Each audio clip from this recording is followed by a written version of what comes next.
Quad 66. Alright, got some interesting stuff here from TuneRC.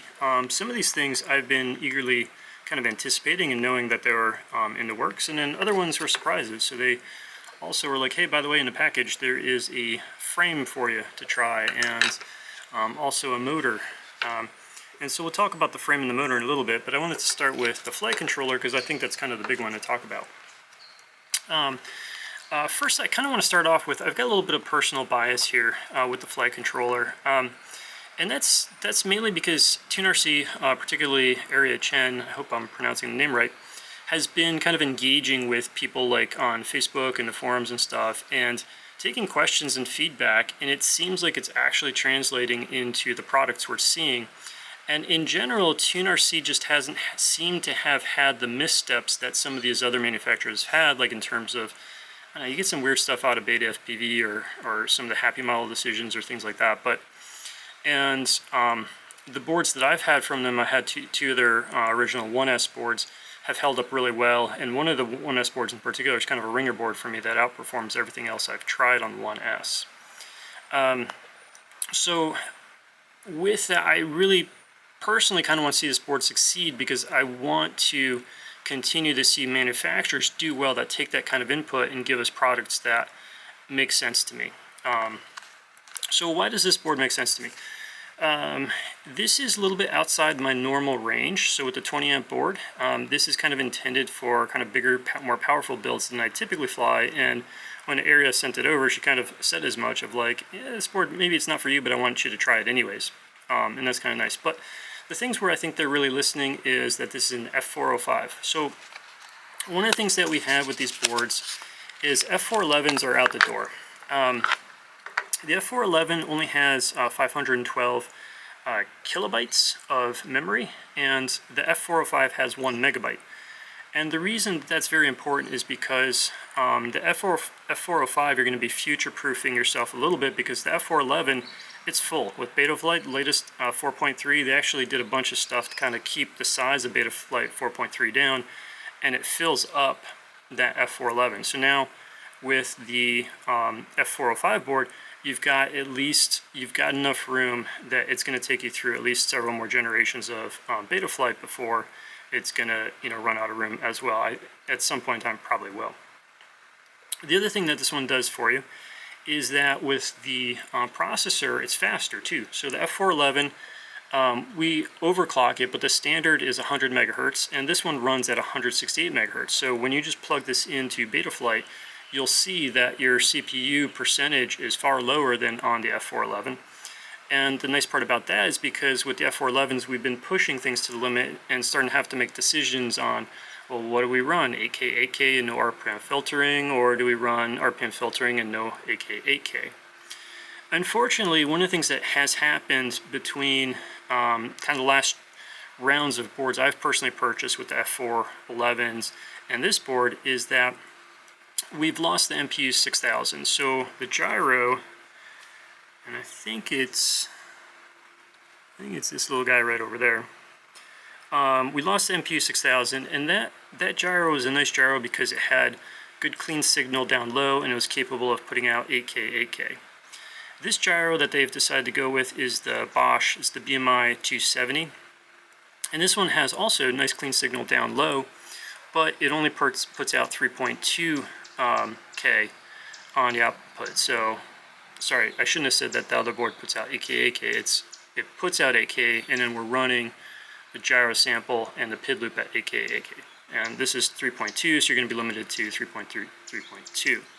Which is unfortunate because with the processor, we could, if we had the gyro, to run 8K, 8K. But the MPU 6000 is just realistically not available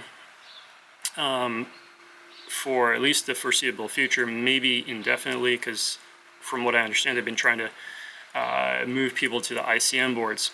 And when I look through the data on stuff, I would make the decision. So the ICM, so TDK or EvenSense, they make the MPU 6000, they make the ICM boards, and they've been trying to move people from the MPU 6000 to the ICMs. The ICMs, though, aren't as clean down low, but they are capable of putting out 8K, 8K. So, but there's also seems to be some quality, I don't know, there seems to be more potential issues with the ICMs, And the Bosch is generally kind of known as being a pretty durable gyro. Maybe that's real, maybe that's just kind of selection bias in terms of what people report. The other question I have too is, although this one is cleaner, the Bosch, the BMI 270 is cleaner than the ICM down low, is that because of the oversampling? So for example, when you're running this 3.2, they're actually sampling it faster than that, and then they're oversampling it, and before they do the filter and put the output. And what that oversampling does is it smooths out the noise. So if you just report straight out what that gyro is giving you, there's going to be a lot of noise going up and down. So if you're doing like 2 times or 4 times oversampling, you're effectively kind of, you can think of it as just averaging out. So if you're sampling at 32K and then you're putting out 8K, you can kind of think you're sort of smoothing that out. So one of the questions I do have, in all fairness to the ICMs, is if you oversample it down to 4K, is it going to be just as clean down low as the 3.2K on the Bosch? It might be, but I don't know, and until somebody proves that, I'll go with the Bosch over the ICM. So at the end of the day, it's an imperfect, relative to the MPU 6000, but as far as available, things that are out there right now, I would make the same decision. I would go with that Bosch. So cutting back in here, one of the things I totally forgot to talk about, meant to talk about with the BMI 270 gyro. This gyro developed a bad reputation for noise as being a noisy gyro, and that's been resolved in beta flight. So the issue with this was not that the gyro itself was noisy, it was the filtering. So the MPU 6000, all these gyros have a built-in, some type of built-in dynamic low-pass filter or some type of low-pass filter built in. On the MPU 6000s, that low-pass filter was set somewhere around 250 Hertz. On the BMI 270, am I even pointing to the right? Let me point to the gyro. The BMI 270, that low-pass filter was like 700 Hertz. So you had this big pocket between the clean signal down low in sub 100 Hertz range, but before that filter kicked in at 700. And so if you had, with the same filtering strategy, if you'd compare the BMI 270 to the MPU 6000, you'd have a big old chunk of noise, and that's how these gyros got a reputation for being noisy. But it's not the gyro, it was the filtering and lack thereof that had the noise. So what they've since figured out, and it's already implemented in Betaflight 4.3, is that all you need to do is talk to the gyro and say, hey, change that low pass filter cutoff, lower it down to something consistent with the MPU 6000. They do that now, and now there shouldn't be any major differences in that noise profile. Incidentally, while I was thinking about that, I was thinking about this board. And because I made a little statement about, is the BMI 270 a little bit more durable? Well, lo and behold, the one gyro I've had gone bad, I'm sure I've had bad gyros on other boards, but my MPU 6000 board seemed to be holding up well. This board, this Darwin FPV board, this one went wobbly on me. And I was kind of curious after the fact, so I hadn't checked this before, but now that I'm thinking about gyros, I went back through this on Betaflight, checked the status, and sure enough, this Darwin FPV, or this Darwin board, is it Darwin FPV? Anyways, this Darwin board has the ICM gyro. It's the one with the 8.9 in it. I forget the exact, it's a long string of numbers, but it's like 20 something, 8.9 something. This has that ICM gyro. And sure enough, of all the boards that I've recently been flying, the one that has a gyro problem is the Darwin. I think it's a gyro problem. I haven't confirmed that with black box because this doesn't have black box built in, and I have to wire up an external black box, external open logger, and I just don't really feel like dealing with that at the moment. But so one more, small data point, tiny little data point, but ICM didn't work for me. Other things that personally I'm very happy to see on this board. I don't know where it is, but somewhere on this board they have thrown in black box, and this is one of the ones I was like very insistent on, because without black box, tuning is incredibly hard and especially if you're trying to troubleshoot something, you're trying to take a look at a frame and see if you have a resonance peak, a resonance spike in your noise band. You really can't do that without black box. Now you can wire in an open logger, but some of the problems I've had with open loggers is now you're sticking another thing on there that can shake and rattle. And so then when you look at your noise spectrum, if you see a peak, is it actually in your build, or is it just because you threw an open logger on there and now something, a wire or the open logger itself, is kind of shaking and giving you some artificial noise? So it's nice to have the black box built straight in. And it's crazy to me, but not a lot of boards do that. I don't know why. It doesn't seem like that big of an ask, but a lot of them aren't doing it. Now, on the black box, this one is a little bit smaller in terms of the memory. It's just 4, I think they're megabytes. Most of the boards I'm used to, like the Flywoos that I'm using, is 8 megabytes. And so that does mean that when I am looking at my noise profile, which I go ahead and log at 2 kilohertz. I do that so I can see the full noise spectrum, and I fill that up with about 2 minutes of flight. And the issue with that is that sort of my usual routine of flying is about 2 minutes to kind of do all the things. So I'm going to have to rethink what I do in terms of how do I have a consistent flight routine when I'm tuning to look at the noise, because I'm going to have to shorten that down to about a minute because of the smaller black box. It's not a huge deal, so I would call that a minor inconvenience, but certainly I think I would have at least 4 megabytes on here. And it's not an issue once you go to tuning. Once you get your noise done, you don't need to log at that higher rate. You can bring it down, and then you can log at the lower rate for when you're tuning for your actual like PIDs and stuff like that. And so in that case, you're going to be fine. You're going to be able to fly for your 2 minutes and without filling it up at the lower logging rate, so that's fine. Other kind of neat things about this board, these are less interesting to me, but maybe some people are interested to it. And it does have a built-in current sensor, which is good. It also has plenty of UARTs, like double compared to that 411, so if you want to throw on extra stuff like your GPS or whatever it is, you're good to go.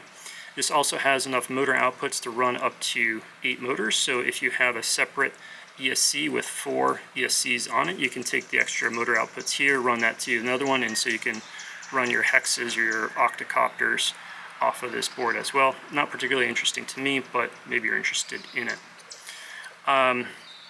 20 amps for my builds, that's overkill, but that gives you plenty of headroom to do some other things. Also goes up to 4S, which for me again is overkill, but with the motors they sent, I've actually got some 4S batteries on order to try these motors out, because they're a pretty low kV motor, and we'll talk about those in a little bit.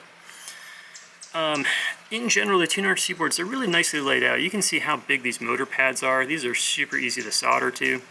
And then the other pads that we need to get to, so over here you got TX2, RX2, 5-volt ground, and then over here you've got your ground, top line is ground 5-volt VIN, and then on the bottom one, so your V in, your V out, TX. So you've got pretty easy stuff to solder to. Hopefully, I was looking at the board while I was doing that, so hopefully I wasn't moving this all funny. But you've got nice big solder pads, so that should be pretty easy to solder to. One of the things I was kind of hoping, but realistically looking at this board, I don't know if it was feasible. I was hoping that they were going to be able to squeeze in an Express LRS chip on here to run it via UART, but if you look at the real estate here, it's pretty full. I'm not seeing really a ton of shuffling that realistically could have been done to get that Express LRS chip on here. I think if they did that, they would either have to grow the board out, stretch the board out somewhere, which I don't think would be a good idea, or kind of make the pads smaller, do something like that. And so I think that's okay. I think this should still be easy enough of a build, and in general this is going to be for bigger quads anyway, so we're not as worried about, weight always matters, but it's not quite as important versus if you're trying to do like a 2S 1102 build or something like that. Small feature here. Every single board should do this right here. This makes such a big difference. So see these holes? There's a little notch. What you can do is with the gummies, let me grab one and actually show you. With the gummies,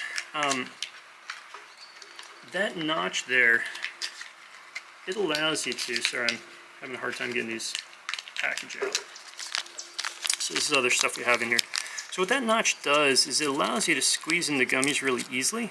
But once you put a screw through, they're going nowhere. They're not popping out for you. I'm just going to dump this out over here.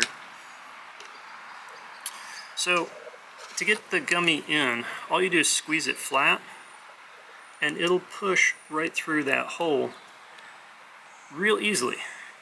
If this is closed, it's a pain to get it through that hole. You gotta like poke it with something and drag it through, and sometimes you end up tearing it. Especially if you're trying to pull it out, you often tear it. But these little notches make such a difference with being able to get these gummies in and out that I don't understand why all the board manufacturers don't do that. I wish they would, because it's such a small feature and it's such a nice little feature. Oh, you're probably wondering about weight. Weight is good on this board. 5.9 grams on my scale, which for a 20 amp board with an F405 is a nice weight. This is on par with my Flywoo F411s that I've been flying, so that's kind of nice. Now, obviously, if you're trying to build up something real small, like an 1102 2S build, you're probably going to want a board that's a little lighter than this, but that's not really what this board is intended for. It's intended for bigger builds. Other stuff that comes in the package, at least that they sent me, you got a pigtail with an XT30. Wire size, I think this is a little thinner than for something that's intended with like 20 amp ESCs. I think I would have gone with a slightly thicker wire. This is something, this gauge of wire. Let's see what it is. I don't see a label on here, but to me this does not look like an 18 gauge. Looks more like a, I don't know, maybe it's like a 20. And then other small details, that's an awful lot of shrink tubing that you don't need. It kind of just adds a little bit weight, so it's kind of a little funny pigtail. That's a minor issue though. I mean, make your own pigtail if you're really particular about it. The capacitor, I'm not really familiar with this brand, so I'm not sure how low the ESR is on it. It's a 35 volt, and it's a 220 microfarad. So I think 220 is fine. 35 to me seems overkill. I kind of understand that although you want some overhead compared to your voltage, like because you want your rating to be higher than any voltage spikes you're possibly going to have, but you don't want the voltage higher than you need to, because I think that affects how well it actually filters. My understanding. That could be not entirely correct, because that's just kind of internet reading and I'm not sure. But with the 35 volt, that does make it kind of for a 220. The 220 is pretty small, but that's pretty chunky for a 220. So I think you could get a smaller profile, less weight, dropping down the voltage a little bit. Particularly if you're mostly going to fly this on like 2S or 3S, that's definitely more voltage than you need.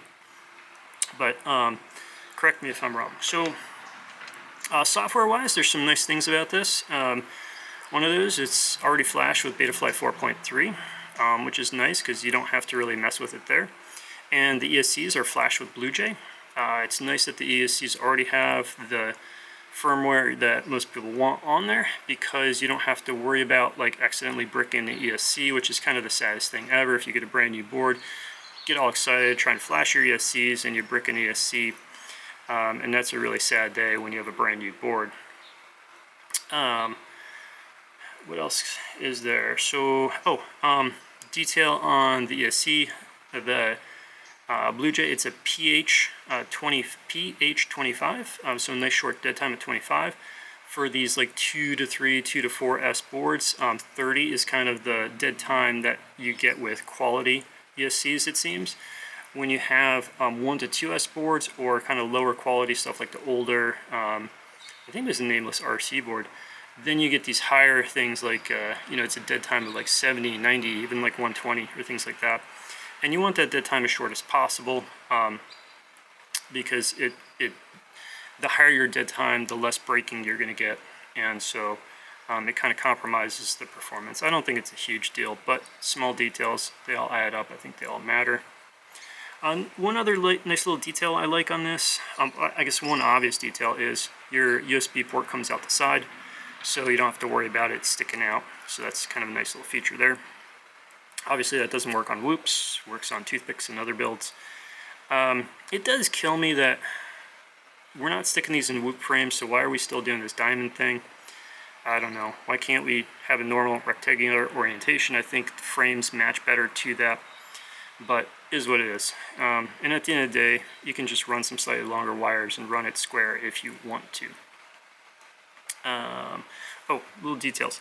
So I think your power wires come in here, and so you got nice little through holes, and then there's a separate through hole for your capacitor, which is nice because I always hate like trying to solder in my wires and then worry about unsoldering my power wires when I'm putting the capacitor on. Not that I ever actually unsolder the power wires because there's so much more heat needed, but it's nice to have the separate little holes there.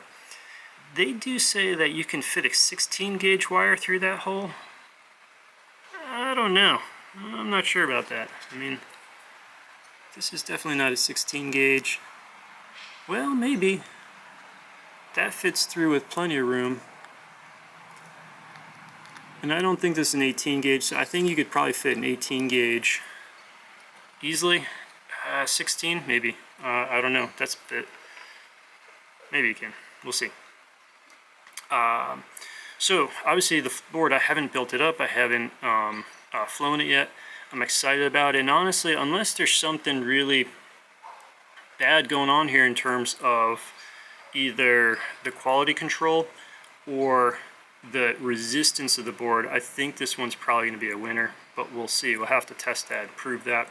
And note my biases. I've got a little personal kind of like I'm cheering for this one. They also sent this to me for free to review, so take everything I say with that in mind. Understand that, because there's some bias I just can't fully get rid of, obviously.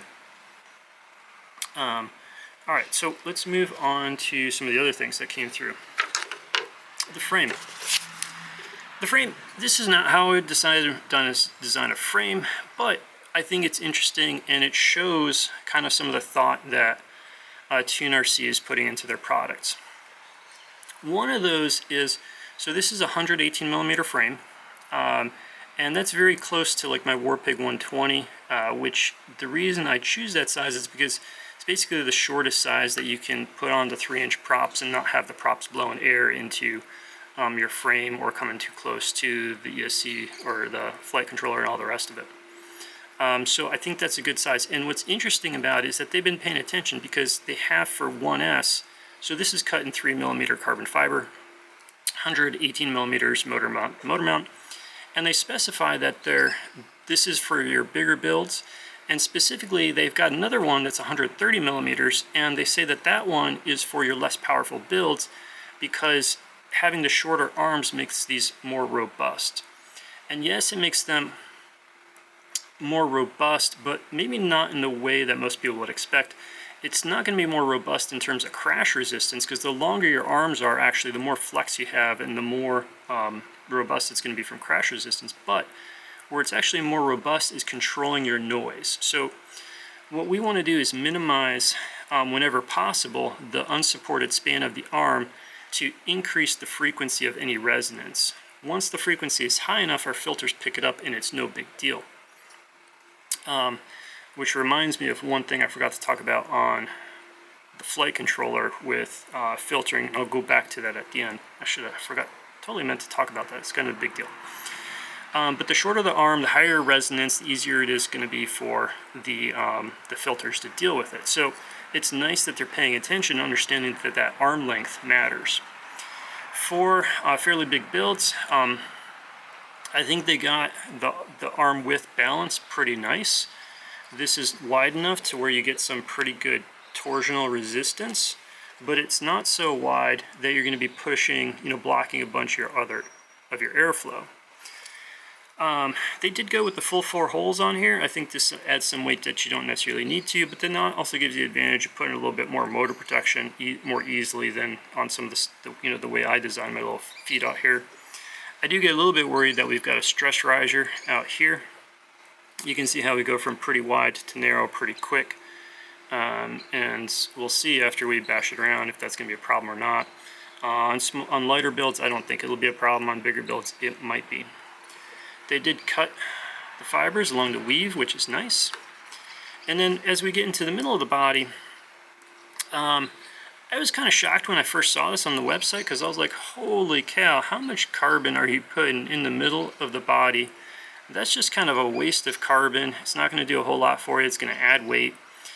But as I looked closer, I was like, oh, I see what they did. That's actually kind of nice, actually kind of clever. So what you can see here is some milling. Now, I don't typically use battery straps, but if you are to use battery straps, and they sent this one with the frame, it's 10 millimeter wide, and this one's long enough for 4S batteries. Obviously, that goes with their low kV motors. But what you can see is that you've got that milled out, and so that gives you clearance for the battery strap to kind of tuck down in there. And then on the other side, I'm going to grab a screw here.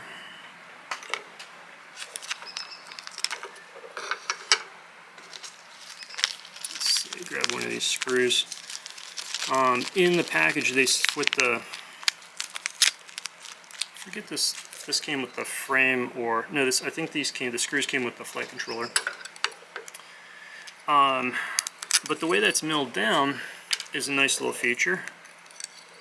Because look what that does for your screw head. Now it still sticks up just a tiny bit above the frame, but hardly anything at all. I think that'd be fine. I don't think it's going to cause a lot of battery rub issues.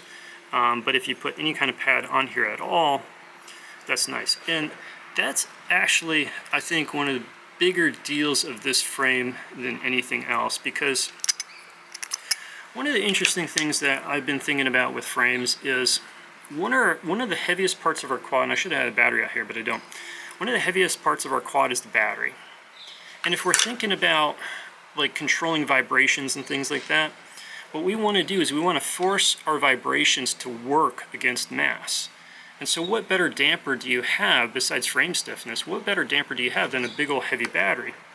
And what better way to get that vibration to work against the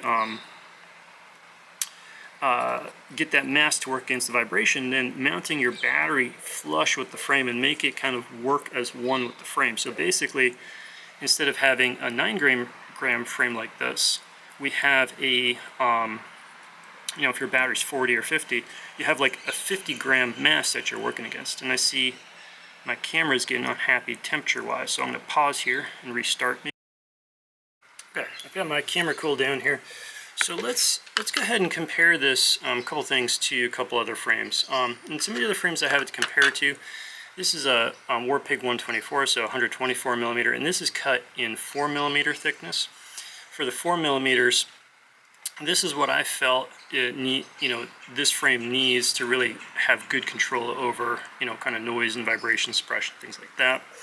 Another frame to compare it to, I think this is a pickle frame. I think it's cut in about 3 millimeter. If I compare the thickness, these seem to be about the same. And you can see some differences in kind of the design of things. So one of the things I want to talk about is, I like the way TuneRC did this. This is the way I do this with kind of Skyriders and Warpigs, is that I try and leave as little of the arm unsuspended as possible versus something like the pickle. And I think the Baby Tooth does this sort of same thing too, where look how, if you compare to these two, look how much more unsupported arm length you have. So if you kind of match up the arms so that they're same length, you've got all this extra arm length on this design. And the problem for that is that when you talk about kind of twisting and resonance stuff, the longer your arm, the lower the frequency is. And low frequency noise is bad. Our filters don't pick that up. And that's what creates the problem. So what we want to do is we want to minimize how long our unsupported part of the arm is without blocking, the thrust underneath the props. So in terms of comparing two 3 millimeter frames, I think the stiffness is good here, and it helps having this center in. So if I kind of put some bend on it, I can certainly, I'm trying to show this to you, I can certainly bend the frame, but I think it's even easier to bend this one at the same amount of stiffness. Rotationally, with the longer arms here, this is also easier to twist on the pickle frame than it is on the TuneRC. But if we step up to the 4mm, this thing is definitely stiffer. I'm gonna like kind of make my hands shake a little bit trying to get the same amount of flex into it. The 4mm is definitely stiffer. It's a little bit harder for me to compare the rotation because I don't have as good of a grip on the motor mounts because they're a different style. But I think the rotation is probably stiffer here, but then you're going to say, well, you're cheating. This is 4mm. Well, yeah, I'm cheating on cost, but not actually on weight. So if we actually weigh these out, the 4mm Warpig comes in at, so that's 8.95 grams on my scale, versus the TuneRC board in 3mm, 9.4 grams. So maybe half a gram difference. Cost is definitely going to be more on the 4mm. And then, okay, the pickle frame, I think it's the pickle frame. Hopefully I'm not saying that wrong, but this is 7.8 grams, so a little bit lighter still. So overall in this frame, these toothpick style frames are not my favorite the way that I build, but if you're going to do it, there's a lot of nice features here, and I think what we need to do is just build it up and fly it to see how it does, see how it suppresses the noise and handles those kinds of things. But overall, kind of a nice little, there's also nice chamfered edges, so it's nice and smooth. So it's a pretty nice job that they did with this style frame. I do think it's a little bit chunkier than it needs to be, but I don't think it's terrible. Last thing to talk about, motors. So this is kind of interesting. TuneRC kind of stepped into the Wayback Machine and grabbed some 1104s. So this is an 1104 motor, and it's a really low kV, 3,600 kV. So that means that this, and I think they're kind of intending this for 3-inch props, and I think like the 3016s and stuff like that. But I asked Aria, and she said, fly this on 4S with like a 300 milliamp battery. So I've got some of those on order, and we'll try that out. In terms of construction, this is pretty traditional in terms of having a separate, it's a 2-piece bell. The magnets, if you look at them, there's maybe a little bit curved to them, but they're not super curved. The notchiness I would put as pretty good, and it feels like a nice consistent notchiness, like it's more like a watch feel, like tick, tick, tick, tick, rather than big clunks. So actually, I think the consistency in the air gap is actually pretty good. There's a little bit of, when you look at it, let's see if we can spot it, there's a little balancing material on the bottom. Being 1104, there's not a whole lot of shaft sticking up the top. I think this is definitely going to be a screw, press plus prop screw type of motor. And weight-wise, it comes in kind of where you sort of expect this. So on my scale, this comes in at 4.98, so right at 5 grams. And I've trimmed down the wires a little bit for some perspective. So, right, we said this is basically 5 grams. For some perspective, let's compare this 1203 flywheel motor. For weight perspective, this comes in right at 5 grams also. Look at the, these are those Pyrodrone, and this is an 1103.5 motor. Slightly longer wires, and this is coming in pretty, just a tiny bit less. That's 4.9 grams. The LDRC 1103 motors that I like, these are going to be a little bit lighter. It's a smaller motor, 3.84 grams. Pulling out some old school, so these are RCN Power 1204 motors. Obviously this is going to be a little bigger motor. And this is going to come in at 6 grams, 6.2 grams. Flywoo 1202.5, 4.2 grams.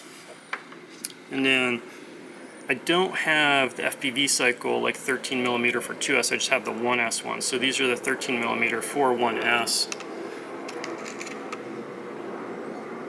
And these come in at 4.7 grams. So weight-wise, what you're looking at is, you know, with the 1104, you're going to be in that same weight category as like 1203s and the 1103.5. You're going to be coming in a little bit lighter than like the 1204, and I think lighter than the 13 millimeter FPV cycle for the 2 and 3S, you know, motors that they have, 3S motors that they have. It's going to be a little bit heavier class than your 1103, obviously, and your 1202.5. So they're kind of thinking that this is sort of a 3-inch prop motor. I'm kind of actually more interested. I'm going to try it on that, but I've got some other props coming in. I've got like the 2.5-inch Emax Avant Rush. I'll try it on those. Put some 2512s on here and see how this does on 2.5-inch and some 3-inch props. And we'll see what it does. One thing I want to point out though, one of the things that concerns me about going 4S on these little batteries. So with these little 300, 380 milliamp batteries, a lot of those I've been finding, like these G&B yellow label, they're inconsistent. So say for example, you have a 30% chance of getting a bad battery. If you're dealing with 1S batteries and you buy a bunch of them and each one is 30% chance, you're still going to get a bunch of good batteries, because you'll 30% of them are going to be bad, but the rest 70% are going to be good. Now what happens if you have 30% bad and now you have 2S batteries? Well, if you're 2S, now you have 2 batteries or 2 cells per battery that have a 30% chance of being bad. So if you buy 12 2S batteries, you're going to have more packs that are bad than if you're talking about 1S. And it's really the weak cell is the limiter. The weak cell determines the pack. The packs don't rise to the level of the best cell, they fall to the level of the weakest cell. 3S, that gets even more of an issue. 4S, that much more of an issue. So there's some benefit definitely to be had from going up in voltage, but with the consistency of these batteries being a little bit questionable, I start to question the logic of going to this 3600 kV motor and having to go with 4S batteries. You know, for those reasons, but we'll give it a shot and see what happens. All right, so I think enough talking and speculating. I think next up is to do some building and some flying. All right, till next time, cheers.